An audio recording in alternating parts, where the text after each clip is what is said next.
আচ্ছা, অনেকেই মদের শোরুম বা দোকান খুলতে চান, খুচরো রিটেলার দোকান খুলতে চান। তো তারা কিভাবে আবেদন করবেন, তার আবেদনে কিন্তু ফর্ম বেরিয়েছে। এটা অফিসিয়াল ফর্ম পশ্চিমবঙ্গ সরকারের। যদি কেউ মদের লাইসেন্স নিতে চান, মদের শোরুম বা দোকান খুলতে চান, বা খুচরো মদের নিতে চান, বা টেম্পোরারি মদের লাইসেন্স নিতে চান, সেক্ষেত্রে কিন্তু আপনি এই দুটো ফর্ম রয়েছে এখান থেকে কিন্তু আপনারা আবেদন করতে পারবেন। অনলাইনেও আবেদন করা যায় এবং অফলাইনেও কিন্তু আবেদন করা যায়। অফলাইনটা সব থেকে বেটার হয়, যার জন্য কিন্তু ফর্ম বেড়েছে। পশ্চিমবঙ্গ সরকারের অফিসিয়াল ওয়েবসাইট বাংলা সহায়তা কেন্দ্র bsk.wb.gov.in ফর্মস, আপনি যদি এই ঘরে ক্লিক করে দেন, ক্লিক করার পরে এখান থেকে অপশন আপনি পেয়ে যাবেন ফর্মস। তো আপনি এই ফর্মস অপশনটি ক্লিক করে দেবেন। এই ফর্মস অপশনটি ক্লিক করে কিন্তু আপনি সঙ্গে সঙ্গে কিন্তু আপনি কিন্তু এরকম একটা অপশন পেয়ে যাবেন। উপরে স্ক্রল করবেন, একদম উপরে আপনি স্ক্রল করে দেবেন। এখানে দেখুন, আপনাকে আমি দেখে দিচ্ছি। এখানে দেখুন, ভালো করে লক্ষ্য করে দেখবেন। এখানে দেখুন নাম্বারিং চলছে। এখানে দেখুন 7-8 ল্যান্ড। এখানে আমি 2 নম্বর চলে যাব। 2 নম্বরে গেলে এখানে আবার আপনাকে এখানে দেখাবে। তো এখানে দেখুন, এই দেখুন এখানে বন্ধুরা, ফাইন্যান্স ডিপার্টমেন্ট 12 নম্বর সিরিয়াল নাম্বার দেখুন।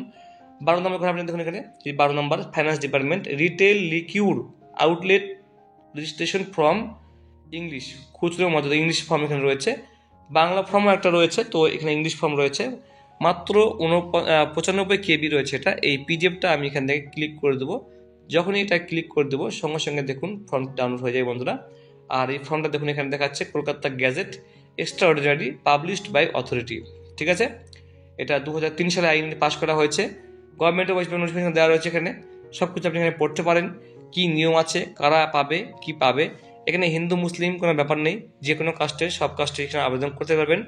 মিনিমাম বয়স আপনি 21 বছর হতে হবে। কোনো ক্রিমিনাল কোর্ট কেস, কোনো ক্রিমিনাল ব্যাকগ্রাউন্ড পুলিশ কেস থাকা চলবে না। এছাড়াও আপনাকে আরও শর্ত মেনটেন করতে হবে। কোনো আশেপাশে কোনো জমি, মানে যেখানে যেখানে আপনার করবেন, পঞ্চায়েতে হোক বা মিউনিসিপ্যালিটি হোক, যেখানে অলরেডি আপনার কোনো শোরুম নেই, শোরুম থেকে মোটামুটি কয়েক কিলোমিটার দূরে থাকতে হবে আপনার শোরুম যেখানে আপনি করবেন। আপনাকে কোনো মসজিদ, মন্দির, গির্জা, হাসপাতাল, আপনার কলেজ, স্কুল থাকা চলবে না। এমন জায়গা থেকে আপনাকে করতে হবে। এবং আপনাকে একটা কংক্রিট ঘর করতে হবে, কংক্রিট শোরুম দোকান করতে হবে। সব কিছু ভিজিটিং করার পরে আপনি মানে পাবেন। এটা কিন্তু এটা একটু বুঝতে হবে, ঠিক আছে? বুঝে আপনি আবেদন করবেন। আচ্ছা, আরেকটা বিষয় সেটা মাথায় রাখবেন, সেটা হচ্ছে যে আপনি হয়তো দেখছেন যে কোনো জায়গায় আপনাদের মদের শোরুম আছে, যেখানে স্কুল আছে, সেটা আগে লাইসেন্স দেওয়া ছিল, তার জন্য সেটা তারা পেয়েছে। কিন্তু মিউনিসিপ্যালিটির ক্ষেত্রে একটু আলাদা হয়, পঞ্চায়েতের ক্ষেত্রে একটু আলাদা হয়।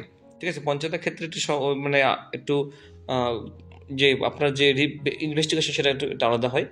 তো সমস্ত আপনি সব কিছু করবেন, আপনার রেজিস্ট্রেশন করবেন, জমি আপনার নামে থাকবে। আর কন্ট্রাকচুয়াল আপনার যে এগ্রিমেন্ট সেটা লাগবে, কোর্টের এগ্রিমেন্ট লাগবে। এরপরে আপনাকে আবেদন করতে হবে অনলাইনে, ইন্ডিভিজুয়ালি আবেদন করতে হবে। এরপরে আপনার রয়েছে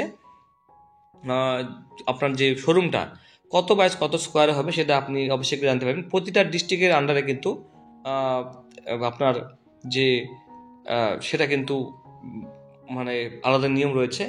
এখানে দেখুন একটা অপশন দেওয়া রয়েছে। এখানে দেখুন, department stores means a shop with a minimum floor area of 1500 square feet. 1500 square feet minimum আপনাকে শোরুম করতে হবে। কি বলছে?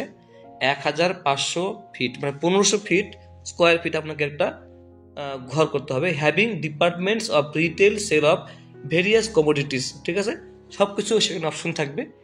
Existing site means a site for which a license has been granted under Section 30 or is required to be granted under Section 31 on the expiry of a license granted under Section 30, as the case may be, for retail sale of liquor or any other intoxicants specified in sub-rule.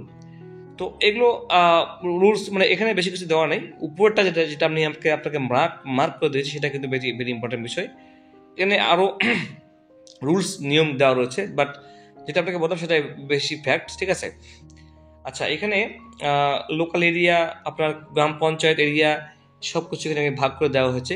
এখানে বলা হয়েছে যেটা আপনাকে এটা আগে বললাম। New site means a site other than an existing site. ঠিক আছে, নতুন সাইট আপনাকে করতে হবে, নতুন জায়গায় আপনাকে করতে হবে।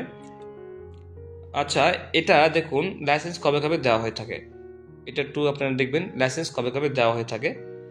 এই দেখুন এখানে, licences year means the year beginning from 1 April to 31 March, মানে প্রতি বছর প্রতি বছর থেকে শুরু হয়, এটা এপ্রিল মাস থেকে শুরু হয় এবং পরের বছরের 31 মাস পর্যন্ত শেষ হয়। এর মধ্যে আপনাকে আবেদন করতে হবে, ঠিক আছে। এই যে সামনে আপনার ফর্ম চলে এসেছে, ফর্ম নাম্বার 1, রুলস 9 এবং 10। এখানে যদি আপনি লক্ষ্য করে দেখেন, বলছে form of application by an individual for grant of all licence for the retail sale of liquid and other intoxicants. আচ্ছা, এটা হয়ে গেল। টু দ্য কালেক্টর মানে ডিএম আপনাকে দেবে, যে ডিএম আছে ডিস্ট্রিক্টের, জেলার, তিনি এটা প্রোভাইড করেন বা তিনি এটা সই করে দেবেন, তার সাইনেই কিন্তু আপনি লাইসেন্সটা পাবেন এবং পশ্চিমবঙ্গ সরকারের আন্ডারে কিন্তু আপনি লাইসেন্সটা আপনি পাবেন, একদম রেজিস্টার্ড লাইসেন্স নাম্বার আপনি পেয়ে যাবেন। এখানে যেটা বলছে, I hereby apply for grant of a licence for retail sale of liquid and certain other intoxicants, detail information is provided below. এখানে আপনি পুরো ফর্মটা ফিল আপ করতে হবে বন্ধুরা। এখানে নিউ সাইট বলছে এখানে, তারপরে লাইসেন্স অ্যাপ্লাইড সেটা এখানে বলা হয়েছে, applicants full name, applicant nationality, present name, occupation, আপনি কি বর্তমানে কি কাজ করছেন, এবং আপনি যে এটা যে খুলছেন, যে এই দেখুন এখানে 7 বি নাম্বার দেখুন, আপনি যে শোরুমটা খুলছেন, যে এত টাকায় আপনি ম্যানেজ করছেন, এই টাকাটা আপনি কোথা থেকে পেলেন, সম্পত্তি বিক্রি করে কিছু কাজ করে, সেটা আপনাকে এখানে উল্লেখ করতে হবে। Business or sales experiments if any, আপনি আগে কোনো কাজ করেছেন কিনা সেটা এক্সপিরিয়েন্স আপনি এখানে লিখবেন। বন্ধুরা, আপনাকে ফর্ম ফিল আপ কীভাবে করতে সেটা আপনাকে দেখাচ্ছি না আজকে, জাস্ট আপনাকে ইনফরমেশন দিলাম যে আপনি করতে পারবেন, কোথায় পাবেন সেটা এখানে বলা হয়েছে। এটা বললে ভিডিও 20 মিনিটে হয়ে যাবে, পুরো ডিটেলস আপনাকে বোঝাতে হবে। ব্যাংকের অ্যাকাউন্ট নাম্বার 15 নম্বরে আপনাকে ব্যাংকের অ্যাকাউন্ট নাম্বার দিতে হবে, ঠিক আছে। সরকার থেকে আপনাকে কিনতে হবে, সরকার থেকে আপনাকে কমিশন যা কিছু হয় সেগুলো আপনাকে, গভর্নমেন্টের কাছ থেকে আপনাকে মদ যেটা আছে, যেটা আপনার বিদেশি মদ, বিয়ার, সেগুলো আপনার গভর্নমেন্টের কাছ থেকে, গভর্নমেন্টের রুলসে আপনাকে কিনতে হবে, ঠিক আছে। এফিডেভিট দিতে হবে আপনাকে, নোটারি, ঠিক আছে। সব কিছু আপনার কোর্টের কী কী ডকুমেন্ট লাগবে সেটাও কিন্তু আমি আপনাকে বলে দিয়েছি এর আগেও। দেখেন এখানে জমির পর্চা লাগবে, ডকুমেন্টস, আধার কার্ড, ভোটার কার্ড থেকে শুরু করে যা যা আছে আপনার, কোনো কোর্টের এফিডেভিট থাকা, কোর্টের মানে কোনো কেস থাকা চলবে না, তাদের এফিডেভিট দিতে হবে, সেলফ ডিক্লারেশন দিতে হবে, মেডিকেল ফিটনেস সার্টিফিকেট দিতে হবে, তারপরে আপনার জমির যেখানে আপনার জায়গা আছে সেই এগ্রিমেন্ট বা সেখানকার যে পর্চা সেটা দিতে হবে। তো বন্ধুরা, এরকম অনেক কিছু আছে, যদি আপনার কোনো কোশ্চেন থাকে অবশ্যই আপনি কমেন্ট করবেন, অবশ্যই আমি আপনাকে হেল্প করার চেষ্টা করব। বন্ধুরা, আরেকটা বিষয় মনে রাখবেন যে এই যে আপনি যেটা আবেদন করছেন, তার আবেদন করার আগে ফর্ম তো আপনি পেয়ে গেলেন, তো আবেদন করার আগে আপনার কোন জেলা, বর্ধমান হোক, পূর্ব বা আপনার মুর্শিদাবাদ হোক, পূর্ব মেদিনীপুর, পশ্চিম মেদিনীপুর হোক, দক্ষিণ চব্বিশ পরগনা হোক, পুরুলিয়া হোক, বাঁকুড়া হোক, মালদা হোক, যে জেলায় হোক না কেন আপনারা, সেই জেলার কালেক্টর অফিস মানে এক্সাইজ ডিপার্টমেন্ট যে অফিস আছে, সেখানে গিয়ে যোগাযোগ করবেন, কথা বলবেন। তারা আপনাকে বলবে যে কোথায় দিতে পারবে না, কোন জায়গা থেকে হলে হতে পারে। তারা আপনাকে ক্লিয়ার দেবে, মানে একটা ক্লিন চিট দেবে যে হ্যাঁ আপনি অমুক জায়গায় আমাদের দিতে পারি, যেখানে শোরুম নেই অমুক জায়গায়। তো ওরা টোটালটা দেখবে, মানে কোন ভিজিটে আপনি করতে যাচ্ছেন, কোথায় করবেন, কোন সেখানে কোনো, যেটা বললাম, মন্দির, মসজিদ, গির্জা, স্কুল, হাসপাতাল আছে কিনা সেটা দেখে ওরা সব কিছু মাপার পরে ওই রাস্তার পাশে কিনা, কোথায় কিনা সেটা দেখে তারপরে আপনাকে গ্রিন সিগন্যাল দিবে।